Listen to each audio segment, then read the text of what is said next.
Myself, I'm Jeff Sundell from Booger Hollow, North Carolina. I was a missionary with the International Mission Board for 10 years. I ran a business for 15 years, then spent 10 years in Asia, Nepal and India for most of my time in India and Nepal. I had a fun job. I was helping focus on the UUPGs of India. And UUPGs means the unengaged, unreached people groups. So unreached people groups, of course, is that groups with 2% and less. And then the UUPGs are those that essentially that there's very little work. Maybe there's some few Christians. It doesn't mean there's no Christians. There's definitely some Christians there. And then anyhow, I helped work with a number of Indian organizations training trainers to focus on the UUPGs. And that's what I'm doing here in America now. I'm focusing on 50 cities in the next 5 years, raise up 50 master trainers. In America, we're going to have 50 cities that will be majority minority in the next 17 years. Houston has already flipped. Of course, New York, Vancouver, I know that's in North America, but it's there also. LA, Charlotte, North Carolina, where I am near, will be in the next 10 years. 1 in 3 homes in Charlotte, North Carolina are non-English speaking, which is a... Are you from Charlotte? Oh, cool. Where at? Charlotte, right in the heart. Oh, right in the heart. Oh, cool, cool. Yeah, it's radical change. Radical change. Been there my whole life, native. Okay. Oh, cool. Because I was living in 1986 in Charlotte, North Carolina on Central Avenue.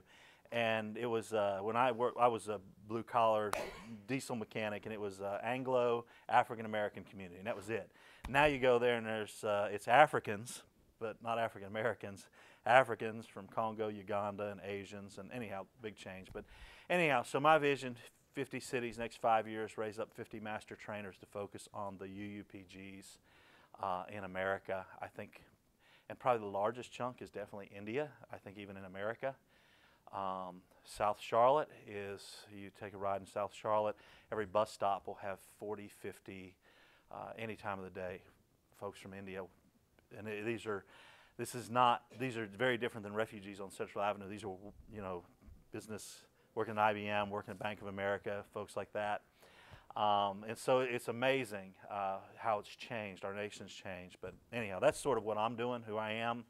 And and then after that, I'm going back overseas to Asia somewhere and retire to just train and plant multiplying churches and multiplying movements. So, all right, I want you to pull out this 4 Fields paper. Of course, I didn't give it to you. You gotta, I'm sharp today, y'all. Yeah, I didn't give it to you. I was just gonna, I'll get that thing off there eventually. There's 2 things here I'd like, would you mind, you don't mind, and this 4 Fields one is the one I want you to look at first. But I want you to think about, first of all, who is under, who are you influencing as far as maybe, it could be a Sunday school class, could be a church, could be a mission, but who is it that you're influencing, okay? And so I want you to think about who is it you're influencing, and you think about that. Now, if it was a Sunday school class, for instance, you might say, hey, I got 27 people in my Sunday school class, and of those 27 people, I want you to think through, as you look at this 4 Fields picture, there's 4 questions we have to all be able to answer if we're going to get to multiplication, because we're trying to get to 2nd and 3rd generation multiplication.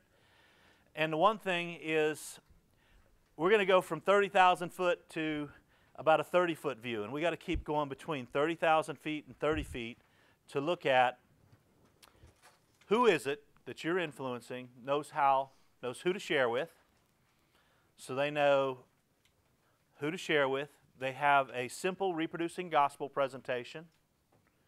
They have a basic discipleship. They have 7 commands of Christ, or they have 7 to 11 basic discipleship lessons.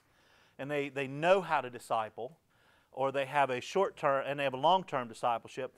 And then the last thing is, because we're talking about also how do we get to church. So we've got to know how we're going to get to church. And so we got to know what church is, clearly, if we're going to get there.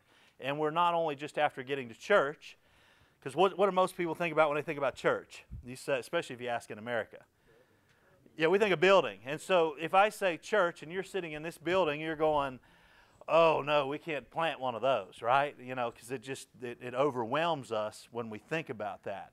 And that happens all around the world. So one of the things I want to just sort of take off the table right now is there's forms of church. We're not going to talk about the form of church. Form of church is you got a church that meets in a home, and I personally, if you were to talk to my children prefer church that meets in a home. That's the way they grew up in Asia. So they for the most part met in churches that met in homes in their context. So that's their preference. Okay. Now my pastor. He thinks that churches meet in homes are the great falling away in America, and it's a sign of the end times. So if you're meeting in a church that meets in a home, you're in sin, okay? And so he thinks that's a great falling away. Now, the other side of that is there's a friend in India who he might be riding through here, and I have some friends in America also who are part of this persuasion. He would drive past this church and he would pray in the name of Jesus, it would fall down. And he's praying for persecution to come.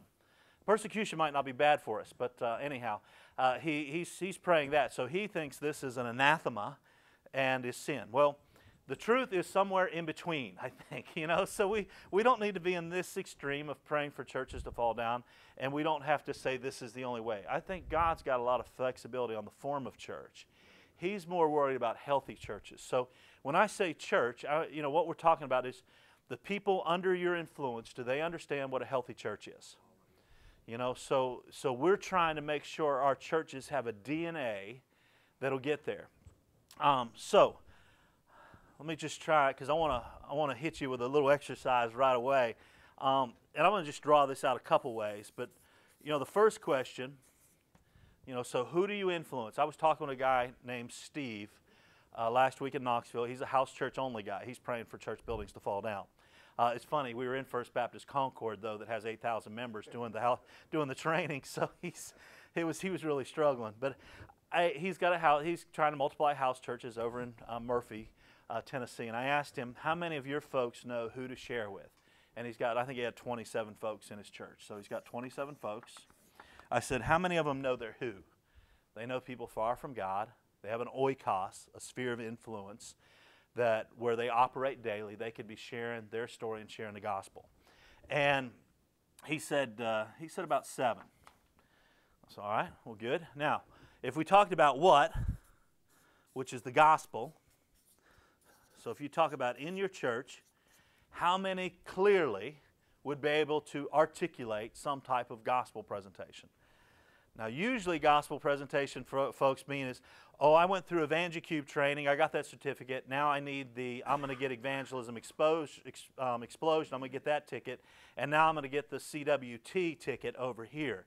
And that's not what we're talking about. We're just talking to people who have one simple reproducing gospel presentation that we know works. In Booger Holler, the bridge illustration with the Romans Road works perfectly fine. In Charlotte, when I'm downtown, I'm sharing creation to Christ. But creation to Christ works very well down in Charlotte, North Carolina. It works very well with the Jesus film. Again, is there a gospel? So a clear gospel presentation. He said about 11 had a real simple, basic, reproducing gospel presentation. All right, so now, if they were to believe, could they be discipled? Can they disciple? So think about Steve's house church. He's thinking, okay, I got 7 who know who to share with. I've got 11 who know how to share the gospel. How many could have a simple reproducing simple reproducing discipleship? How many of your folks can do that? And again, he thought about 11. So he's a following the T for T stuff, so he's trying to use the T for T. 27 is the sphere. This is his sphere of influence. He's got 27 people that are part of his church that meets in a home, and he can influence 11. All right. Now he wants to get to multiplying house churches. Okay. So the next question, there's 5 key parts to planting churches. Who do you share with? What do you say? If they believe, how do you disciple? How do you get to church, or what is church? And then lastly, how do we develop leaders? Now leadership actually starts over here in field 1, but we'll talk about that later. So if they believe, how do they disciple? Do they know how to do it? Now he said about 11. Now we talked about church. So it's Steve. How many of your folks understand how to reproduce church? How many of them could explain what is church? And this was my shocker, you know. So he said out of 27, he said 0. I said, well, Steve, that includes you. I said, how are you going to get to church if you don't know what church is? And he said, well, I don't know what church is. And he's been a pastor for, 18 years and doing house church for a number of years. And I said, I think church is much simpler than what you're thinking. You've made it way too complex. So I said, this is not a 6-month study to figure this out. We can at least get to the basics of church fairly quickly and decide what is church. So if you're looking at Steve and you say, all right, Steve, what do you need to do in the next 10 days? So Steve, in the next 10 days, what are 2 things you need to do? So what are 2 things that Steve needs to do in the next 10 days? He got people who sort of know who to share with. Some of them have a gospel presentation. Some of them understand basic discipleship. They've been using the 7 Commands of Christ for their discipleship. For long term, they use an inductive Bible study. Essentially, what do you learn about God? What do you learn about man? Sin to avoid, example to follow, command to obey, promise to claim, which is stolen from Navigator, Specca. So they understand this, about 11 of the 27. But 0 understand what is church. So we want to get to multiplying churches. What are 2 things that Steve needs to do in the next 10 days?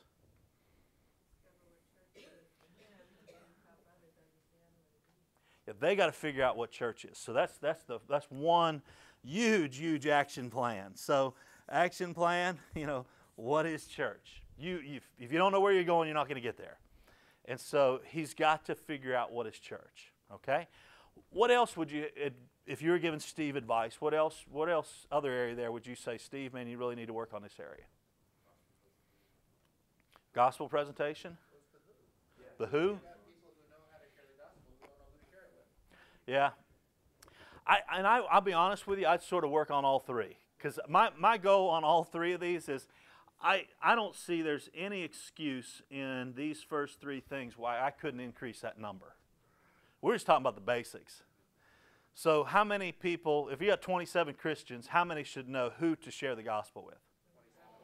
27. All 27. How many should know a gospel presentation? All 27. Now how many should know how to do basic discipleship? I'm just talking basic. Yeah, to me this is I don't know, for Steve this was new territory, but to me I wouldn't say unexcusable is the right word, but we need to be shooting for 0 on this thing. We should have every single person trained to do this, because this is the basics, and this ought to be the norm of any church, in my opinion. And so, but I was just trying to show Steve a way to use problem solving, because this is one of the things you got to keep going back. Now, I like to draw it out. Now the other one is here is leadership. I didn't put this one here because he wasn't ready for that. The question is, how do you discover leaders? And for me, leadership, honestly, it's back here. It's when we first find the person far from God. That's where we're discovering leaders. I'm doing obedience-based discipleship, so I'm looking for those who are obeying early on. Now, that doesn't mean they have the character issues that 1 Timothy chapter 3 and Titus chapter 1 describe, but it's going to give me a clue to where I start looking for my leaders, okay? But I'm going to go all the way back here, and I'm going to look who's actively obeying. So my leadership's going to be obedience-based, but now to be an elder in a church, they are going to have to match up with the biblical framework of what the Bible prescribes, okay? I'm going to draw it another way, and then we're going to hit y'all. All right, we were in India, and this picture's made in a T for T book. We were among the Grit people up in the mountains outside of Dharamsala, and we would read the passage Mark chapter 4, 27 through 29, and we were mainly working with a lot of oral folks, and so we just we'd read this story and say, draw a picture of it, and so we'd pull out poster board and we'd draw pictures, and so we had a guy who began to draw this picture, and his picture more or less is, here's a farmer over here, and maybe he's working, sort of tilling the land, and so he's over here just sort of working among stubbles. And then over here, if you think about Mark chapter 4, what's he doing? He's casting seed, right? So he's casting seed. Now if you're a farmer, where do you cast seed? Yeah, the good soil, the plowed soil, the prepared soil, okay? Now, do you ever, and this is a hard question, especially for Americans, do you ever throw seed out? Actually, do farmers in America throw seed out where they never intend to take up a harvest? Well, in America we do. The government pays us to do it. I was working one day. I like to shoot guns, which is probably a politically incorrect thing. I like to hunt and kill things. Anyhow, I was working on a shooting range, so I was out there with a bush hog, and I was brush hogging so we could shoot our guns. And there were some soybeans, and so I was trying to avoid the soybeans, and the farmer said, just mow them under. Uncle Sam already paid me. Don't worry about it. We're not harvesting that. So he was paid to plant something he would never harvest. But let me ask you this. How often do we evangelism with no intention of ever harvesting? Do we have places where we sow in evangelism in a field, but we never intend to plant a church? Yes, all the time. Yeah, all the time. We spend millions of dollars sowing seed where we never intend to bring in a harvest. And again, that's why it's so important to know what a church is because I need to be thinking about we're grabbing a grape and we're missing a cluster. Because the cool thing is when we grab a grape, we don't want to take the grape. We want to grab the whole house of peace. We want to grab the whole sphere of influence at one time. All right, so he's going to sow seed. The next thing he's going to do, everybody in India would draw a picture like this. I used to love it. And this guy's laying here sleeping, and he's dreaming of the harvest. So his dream is, because what's the sower's responsibility in the harvest? Well, even in his picture of the sower, he's sowing, and what's his other responsibility? Harvesting. Yeah. So there's a little thing that happens here that's outside of anything we do, and that's when folks come to Christ. We have nothing to do with that work. We can sow, and we can reap, and we can harvest, but we can't cause this to happen. This is a God thing, right? So there's a point here where, that's just that thing where the farmer gets up in the morning and goes, wow, dang, it grew, amazing, because you can, I don't know how many farmers you've seen out casting seed, and they're throwing seed out, and then they're going, grow in the name of Jesus, and I'm going to definitely pray in the name of Jesus, but I can't cause that to happen. Now, I'm going to pray because God commanded me to pray. But in the end, I'm harvesting in His vineyard, and He commanded me to pray for workers, but in the end, it's up to Him. So, to me, this is a lot where the Luke 10:2 comes in, is prayer right there. But over here comes these little sprouts come up. All right? After the little sprouts, and this is so, who do you share with? What do you say? And then we talk about discipleship over here. And then over here, we're going to talk about bringing in harvest. So we gather the harvest up. Okay? So this guy's got a responsibility. He's got his sickle there, bringing in the harvest. So who do you share with? What do you say? If they believe, how do you make disciples? And then how do you gather the church? Anyhow, this is usually what folks drew in India. Americans actually drew it this way. Because we think linear. This Grit guy really drew it much more like the parable is, because the parable comes this way. Well, a really cool thing is, I'll be honest with you, I don't want to offend y'all from Asia, but I don't like rice. But you know what they eat in Nepal and India? Rice. Lots of rice, man. So I ate a lot of rice. We had dalbat like every day. And I just, that was one of those Luke 10 things for me. I was just eating rice. Give me snake. I can do it. I go up to the Nagas up in, Nagaland, and I can eat snake, and I can do all the other stuff. But rice was just tough for me, especially when they gave me Mount Everest and Machu Picchu amounts of rice. Anyhow, I did it. I sucked it up and did it. But one of the things that came in, and we were talking to a farmer in Nepal who was planting churches, and just asked this guy, man, tell us about rice farming. And one of the interesting things about rice farming is when they would, after they sow the rice and it got about yay big, it's just little tiny, they would actually, they'd pluck it up and they'd put it together and they'd replant it. And I thought, wow, that is interesting. That's why you do that. He said, what makes it stronger? And then we had another question. Okay, so now you did this, and then I'd be driving my motorcycle in Nepal, and these farmers would do this crazy stuff. They'd throw their grain and stuff out in the middle of the road. And I'm driving through like this, because I'm going too fast, and I'm slipping and sliding on it, and we're threshing more or less the grain in a lot of ways out there on the middle of the road. And then there'd be an older gentleman or some ladies, and they'd be over there with a pile of seed.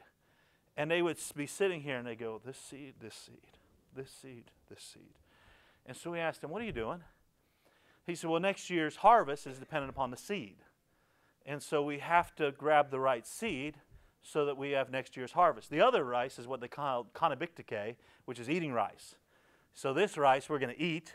This rice it's going to be for sowing. Well, I said, well, how do you tell the difference? And he said, well, you just know. Because to me, we get on Tractor Supply or Agway or somewhere like that, and we buy a bag of rice, or seed rice, and then we'd plant it, or a bag of corn. I never had to sit and figure out which piece to, for the future harvest. Well, a lot about multiplication is looking for the seed rice. You're looking for that guy or girl that is the future harvest, the one that's going to lead to multiplication. But it begins right here with who. All right, so who do you share with? What? So this is oikos, or house of peace. And here's the gospel. Here's basic discipleship. We're using 7 commands. You could just have anything that's 7 to 11 basic lessons.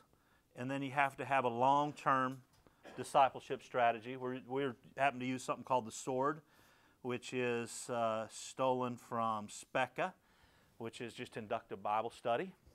And then over here, you have to know what church is. Okay, whoops. I knew I'd misspell something eventually. We started with one I could actually spell. So, let me ask you this. In your area of influence, in some places you have authority, and I would call it perceived authority. If I'm pastoring a church or leading a mission agency, I may have authority in one sense, but in a lot of ways, your role is influence.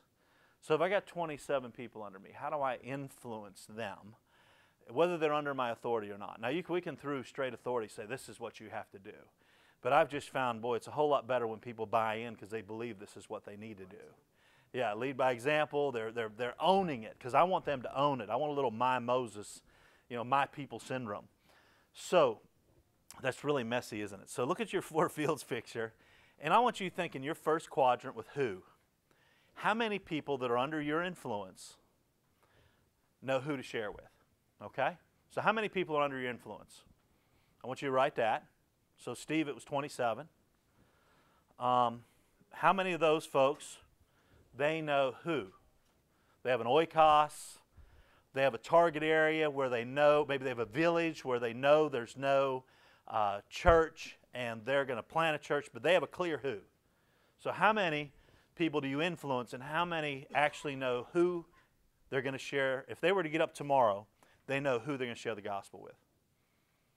All right, did you write that down? I apologize. I'm slow here. First field. I want you just sort of sum right here. So this, we call this field 1. So who do you influence? Or you could just put it up here. This would be, we're going to start with where you're at. If you've got some Christians that you're influencing. They're saved in that box. They're saved, yeah. Okay. So do they know who to share with? People far from God or lost. So under the saved thing. Under the saved right there. And then the next one is, if you go to the second quadrant over here to gospel, how many people that are under your influence, you might be focusing on a country, you might be focusing on a district somewhere, and you have a group of Christians you're influencing, or a county, how many of them have one simple reproducing discipleship method? Okay? Is that clear? So how many of them could, they could, that doesn't mean they'll obey, but they could definitely reproduce a gospel presentation. Okay? I'll give you an example. I got a group meets in my house on Saturday nights. We call it the Gathering. We run 18 to 25, but I promise you, in the first 3 fields, we are absolutely 100%. And then when it comes to church formation, I got 2, and I would say they just choose not to, or they disobey, I guess would be the way to say it. How many under your influence know how to do basic discipleship? They could do 7 commands of Christ. They could do 6 lessons. I'm not sure what you're using, but do they have 6 to 11 basic lessons they could teach a brand new believer in discipleship? Okay? So how many do you have? All right? Now, church formation. In your area of influence, how many folks clearly know what a church is? Because we're trying to get to grandchildren, right, and great grandchildren.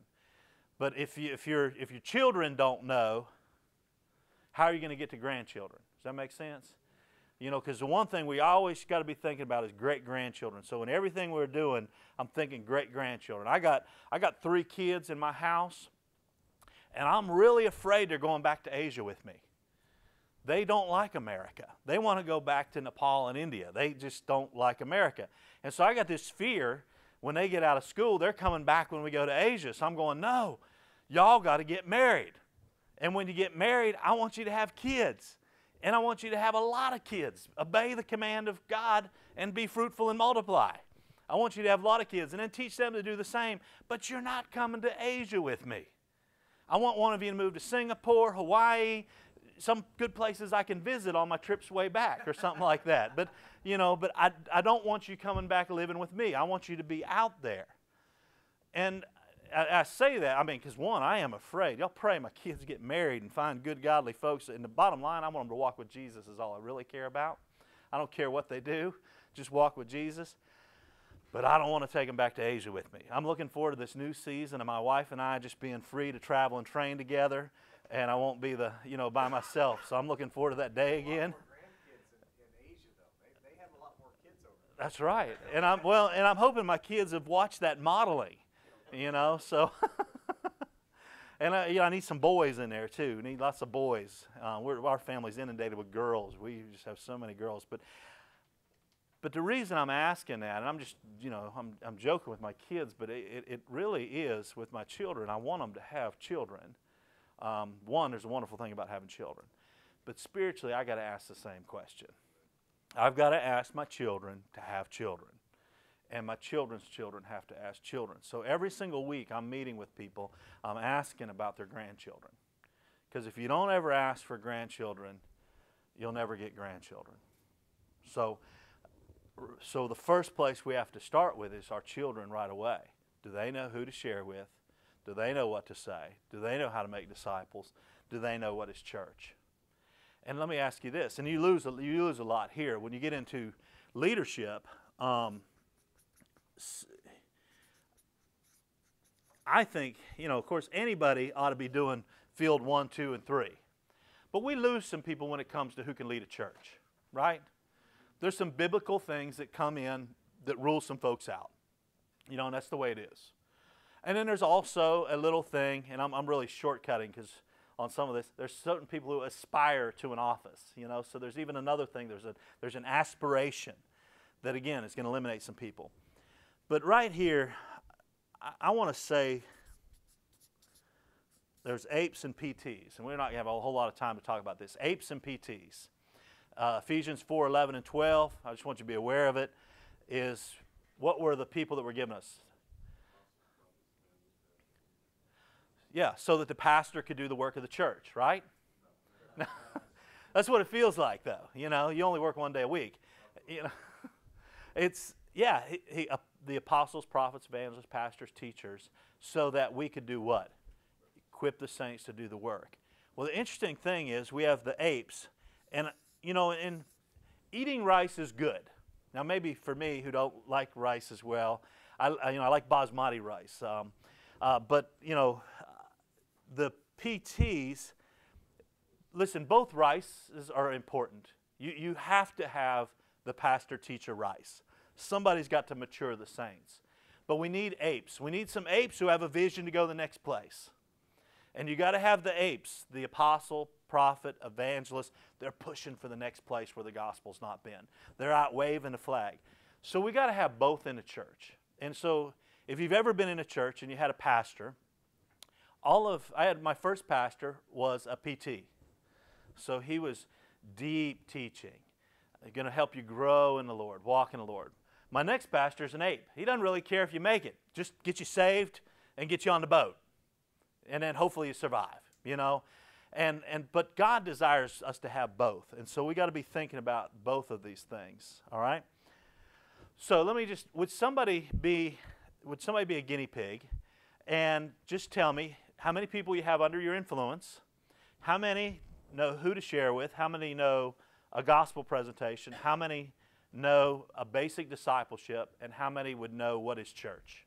Okay? Would somebody want to be a guinea pig for, okay?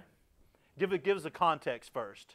I have 2 Bible studies going on with gals discipling them. They know how to share their testimony, and then 2 separate ones. One is the Chinese wilderness, and then one is the They both know, all of them know how to share the gospel, share their story. All right, how many are there? 3, and this is in 2 different groups. Okay, so we're 3 for 3 here, 3 for 3 here. And they are being discipled right now, so it's being modeled before them. Okay, so they're somewhere in that process. The leadership that they disciple, passing the baton each year. Okay. So I'd say 3 and 3 as far as Okay. where we're at right now. And they're in the process, we'll just say. 3 and 1, sorry. Oh, 3 and 1. Okay. Spanish gal is, she could disciple somebody else fine Okay. and move into a leadership position. She's at a point of where I feel like she can do it just fine. She's just a little timid and wants me to do it. So I'm having her when we have new visitors come in who's leading. Okay. Cool. Let me ask you this, and you may not be trying to get to church, because that's one thing I didn't say, because you have disciple-making movements are sort of fit within fields 1 through 3. Church planting movements, you've got to get to fields 4 and 5. But in the context of America, a lot of times we're working through fields 1, 2, and 3. You know, because you're going to disciple people and they'll be reproducing, but they're going to be part of your church. There's other times in church planting movements, we're planting churches that plant churches that plant churches. And that incorporates all 4 fields. So in your context, is there ever an intention for them to plant churches? Or now it sounds like they're going to plant a group though. Yeah, it's in my mind to have to do that. I would love to see us branch out. But the one group, they're not ready yet. And the one gal is. And she's done short-term missions, so she knows what it looks like. And Okay. we've been a home church for a long while. Okay. She knows what what church is. Brought these guys together, and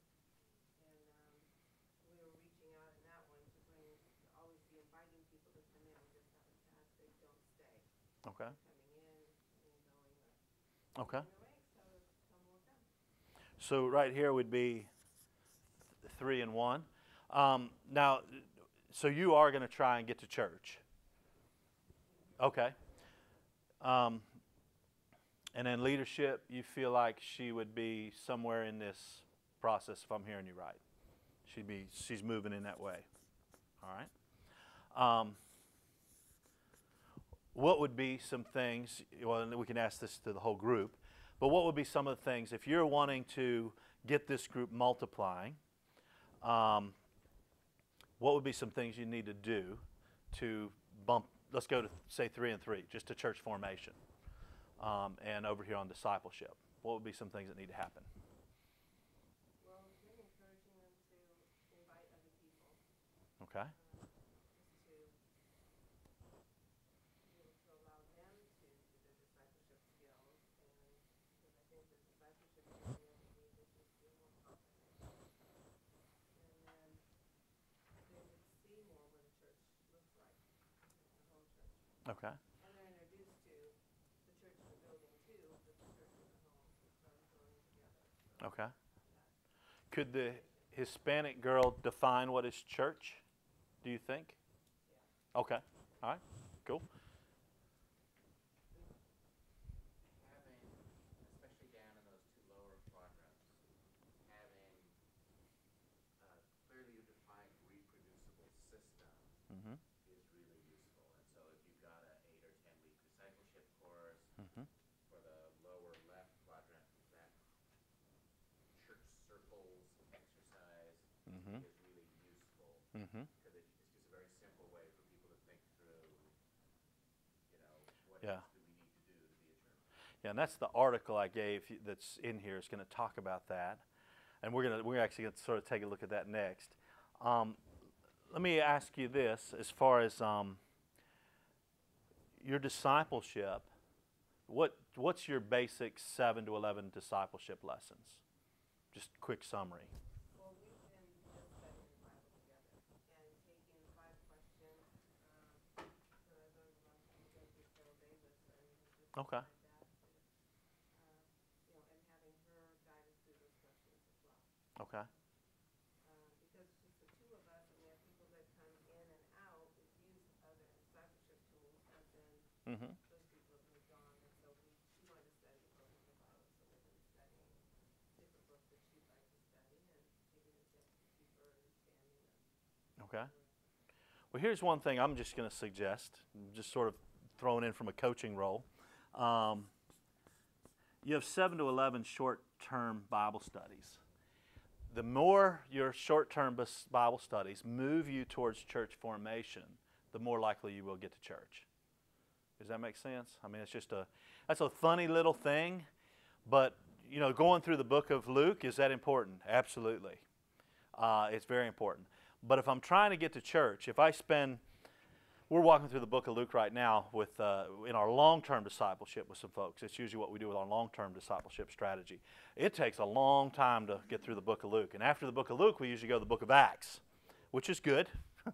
And that takes a long time to get through the book of Acts. After the book of Acts, we go into usually Colossians and then Ephesians. And that's good. That's about 3 years of Bible study normally for us.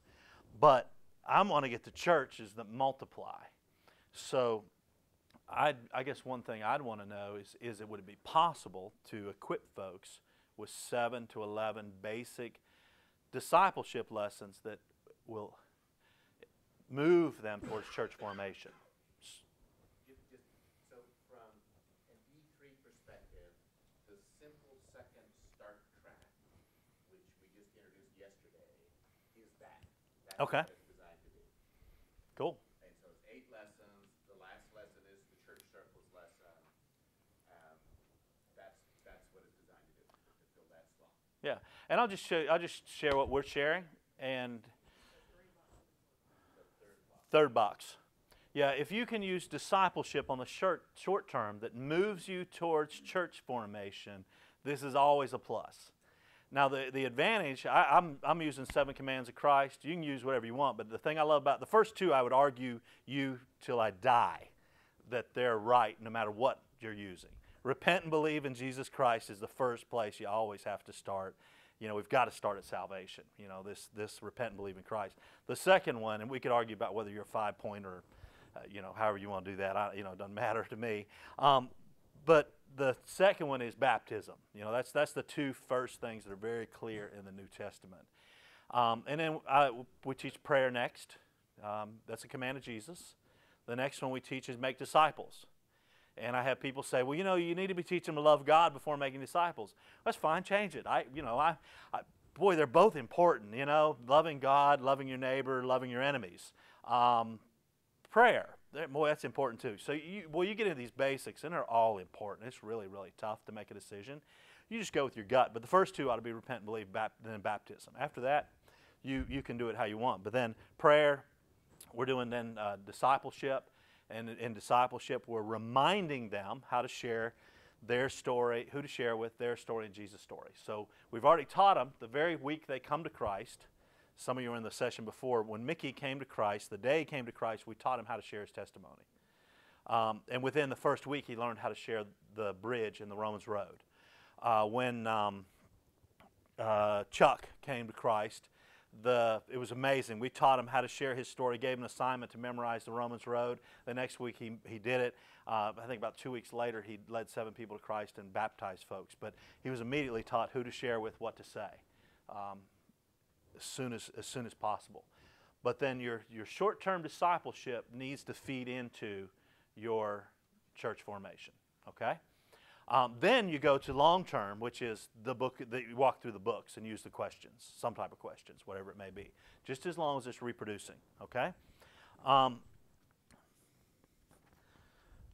Let me get one more. Well, let me get one more example. Would somebody volunteer to share?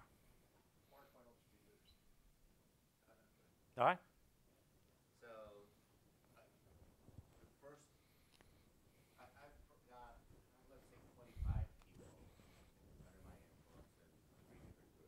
Okay. I'm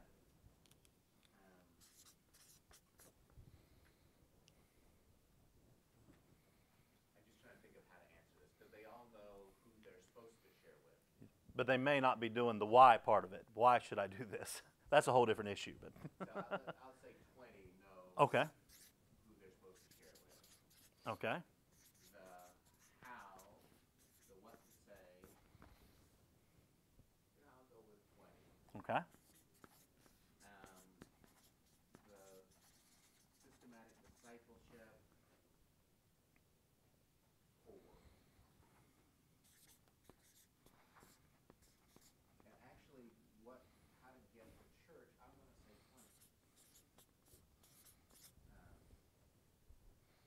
20. Okay. Now, let's. So, what if you were in the next 10 days? Just looking, and again, we're not at 30,000 foot yet. We're right now just sort of ground level, because we're talking about grandchildren. We're talking about our children. Want to get to grandchildren.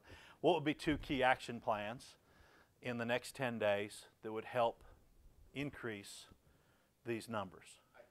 Well, honestly, I think I need to remind them of the vision with which we started. Okay, so that's the why.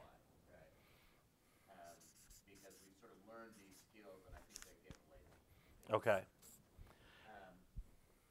And then, what that tells me is I need to, because I haven't really, because this is my beta test group and I'm learning as I'm going, we didn't really go through the short course simple discipleship. Okay. So they're not familiar with that. Okay. And so I need to teach that. Okay. Now, what about, and we haven't really talked about process, but I know from talking to you, we talked about the 1/3, 1/3, 1/3.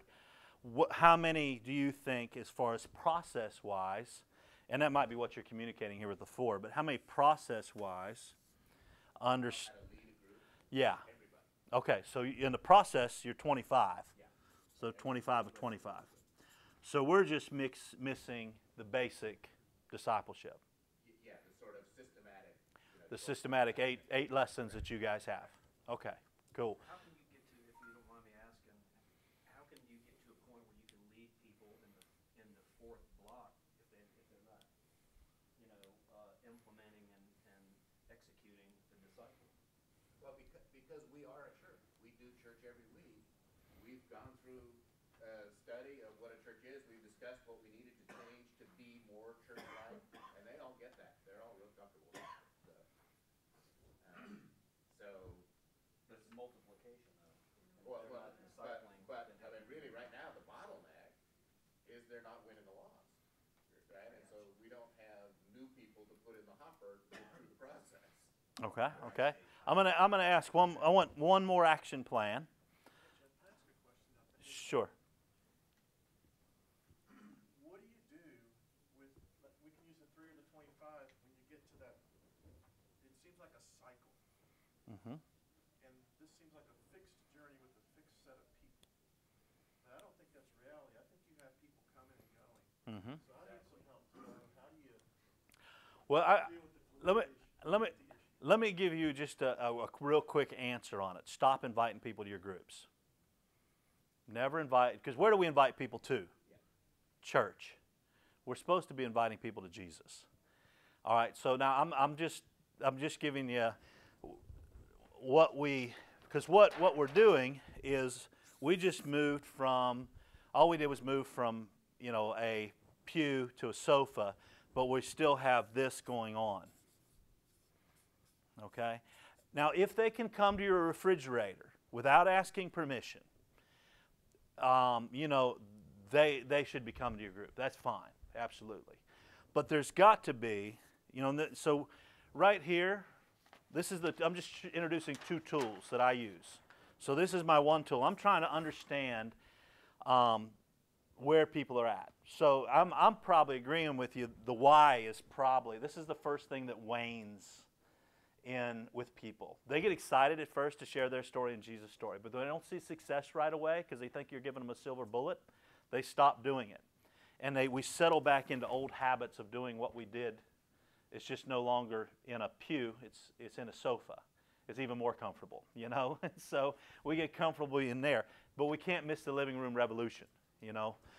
So now we got to swing to 30,000 feet. And so the one thing I would say is don't invite people to your group. You know, if you were to think of field 1, field 2, field 3, field 4, you should be out of field 2 spinning off new groups. So now we're at 30,000 feet. We're asking the grandchildren question. You know, because I'm the father. I'm asking my children, are you sharing your story and are you sharing Jesus' story? Now, I don't want you to bring them into my oikos. All right? I want you to reach them in their oikos.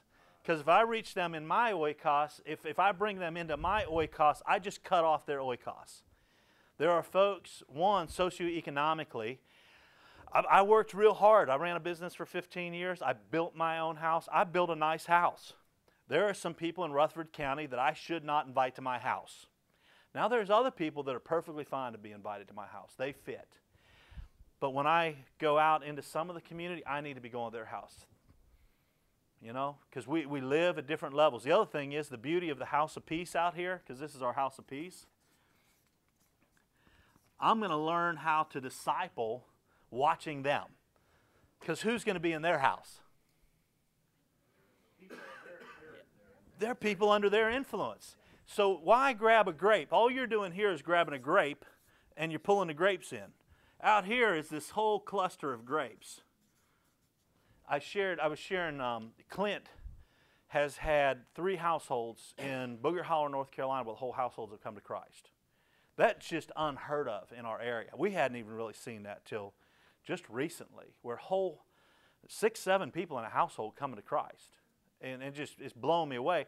But it's because, and the church building, that's funny, the church building sits right here, and he's got multiple groups, and you could throw a stone at the church building, and all these people said, you cannot invite me to church. Well, we don't do the church thing. You're all hypocrites. All right? So this would be the next question I would do. I would have your folks, one thing I do is, so I sat down with Steve the other night, and I just had him share with me. I said, tell me how you teach your who. Tell me how you teach your gospel presentation. What's the difference between reproducing and reproducible? Actual and theoretical. Implementing. You know, this is, somebody's got to throw the switch on reproducible. Reproducing is built into the DNA of who we are, right? I was in a place in the church planting conference, And I've been big on using the word reproducible all my life because of just learning mission strategies, involved with missions for quite a while. And we talk about reproducible strategies. Well, I heard a man say for $10 million we can multiply multi-sites all over the South, and we have a reproducible strategy to reach the South. $10 million a pop. Now, I had IMB missionaries that had $160 for their strategy to reach a whole people group. And so all of a sudden, reproducible and reproducing, just that takes on two different scenarios. What's the only thing reproducing? It's us. The only potential. The potential lies within every one of us to be reproducing. And I think, and some of it's the big why question. Why? Why am I doing what I'm doing? And I think that's the biggest struggle folks have to get over is the why factor. We can get them to the how and the what, but there's eventually that why thing, that something, vision starts driving things. And I think that's why vision, I was saying, you need to put the why at the beginning. What's that repeatable vision that's going to be shared? But then also why. Next week, who am I sharing my story with? Whose house am I trying to get into? Who am I going to share this Bible story with? Who am I going to do this intentional act of love so that I can get in their home? Because we're spiritual people doing spiritual things. So I think vision is one of those huge, huge things that's hard to keep on track. But let's go back. Do you mind if I go back? And I'm not trying to pick on y'all, but it's just you're being great guinea pigs for me. So let's just take your 3. Could you reverse the arrows possibly on how many Hispanic young lady would she be able to get into her oikos and share her story, Jesus' story, and possibly start a Bible study in her sphere of influence? I'm sure quite a few. I'm trying to weigh what you just said with the question that this gentleman had, and that's where I'm at, because they're not believers coming into our group, or they may be believers that are fake believers coming into our group, or they think they're believers, but they don't know the Lord. And so as we get into talking and hearing their story around the table, then they'll want to join us, or they just come for a visit, or they'll come back 2 months later, or so. Well, and there's great there. It's Discipleship in that one. I mean, she could go to their home. That's not a problem. We could just call ours a little house church, and she could go to their home and meet with them and see where that goes in their, yeah. family of influence. That would be fine. But we've been looking at the model of we have a home, we get together, we change the day if it's better for you, for the majority. But we just have this thing bucks in and out, and then it ends up being just the 2 of us most of the time. Okay. Well, and the reason I'm asking, and I would push really, really hard on this, would be the person who came to your home that may be seeking, do they know they need discipled? Well, a couple of them have and a couple of them haven't. Because we have a Hindu gal that's come, and we've had a couple of different ones. Different times we've had Hindus come. We're just sitting around, it's just intro. It's just introducing them to Jesus in us, and then when the opportunity comes up to share, we have shared the gospel with them, and then they don't come back. So they're just not ready yet. But then we have a gal who's married to a Jewish man. She wants fellowship. She knows that we spent time making sure she knows the gospel, having her share her testimony because she believes she's a believer, but just most of the season, so she doesn't come back. Well, Comes in and out. So that's kind of the Well, picture. and here's where I'm going to. It's Luke chapter 10. Jesus says, when you find a house, it says go and stay in the house. He says, don't go house to house, go to the house. And so we're equipping folks in your house to go out and share their story. And I would say even equip people far from God and lost to share the stories of Jesus. So we right there in field 1, we would use 7 stories of hope. So we have Rebecca, who just came to Christ a few weeks ago, started a Bible study at the workplace. And she did a Bible study in the workplace for 7 weeks before she knew Christ. But what do you learn about a girl far from God who's sharing Bible studies in a workplace? She'll share an oral story, then she'll read it, and then they'll have a Bible study. But you got a girl like that who doesn't know Jesus, and she's sharing a story in the workplace. What do you learn about her?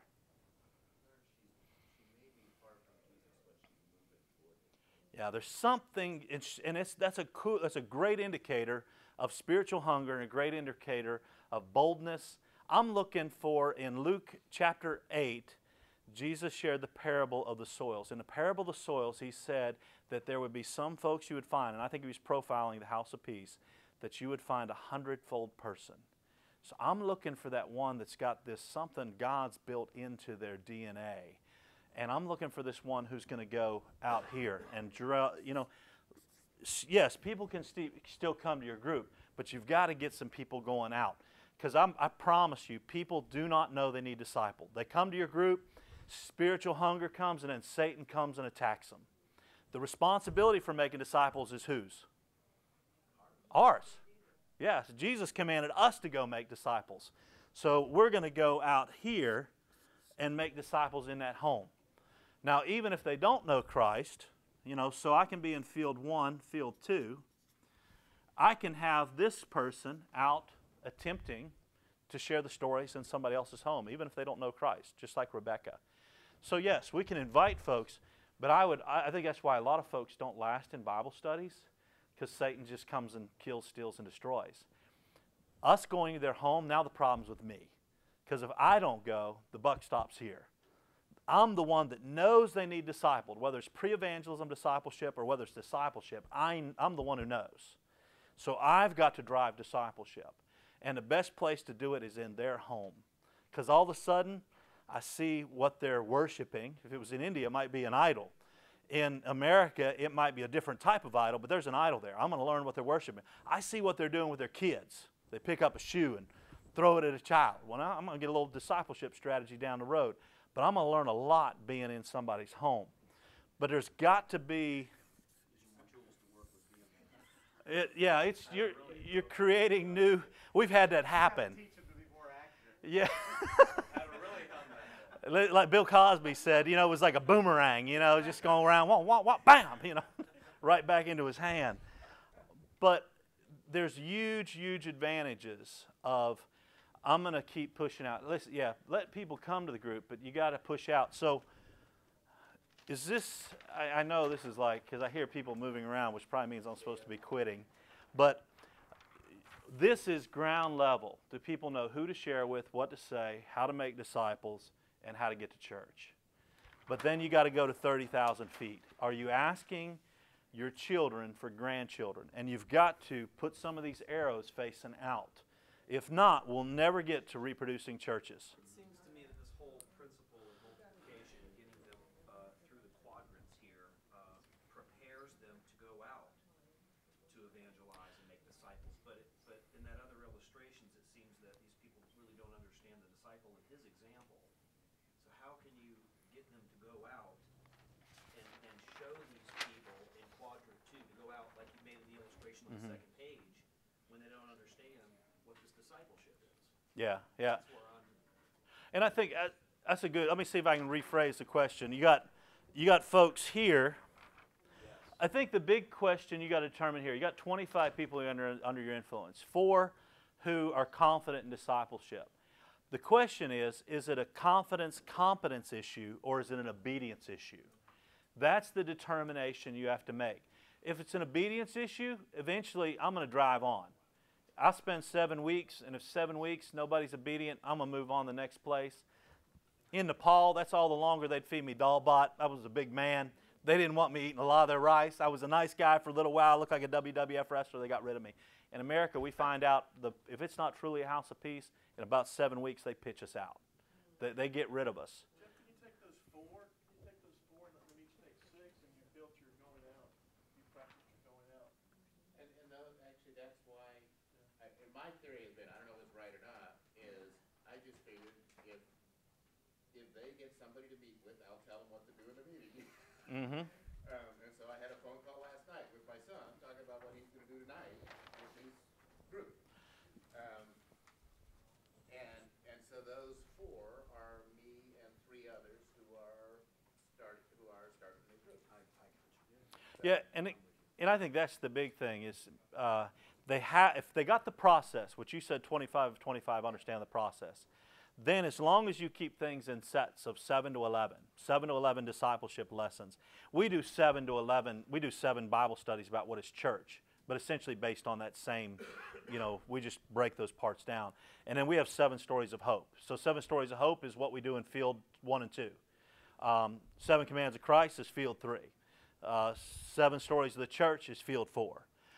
And then I'm the one that's watching for the leaders, and I'm giving them, I have 2 types of time in my life. I have intentional time and I have as-I-go time. People that are obedient to the Word of God, I give my intentional time. Those that are intentionally disobedient, they get my as-I-go time. Because I got all kind of people who want to clog up my time. So my as-I-go time, I'm going to the gym, I'm going walking, I'm going for a ride on my motorcycle, come with me and hold on for dear life. But you get my as-I-go time.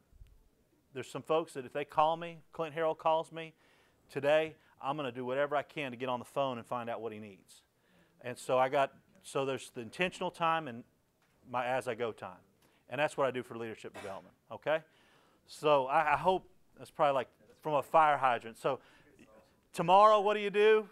4 fields, 30,000 foot. You've got to draw the generational growth and ask every single time you meet with your believers, ask for grandchildren.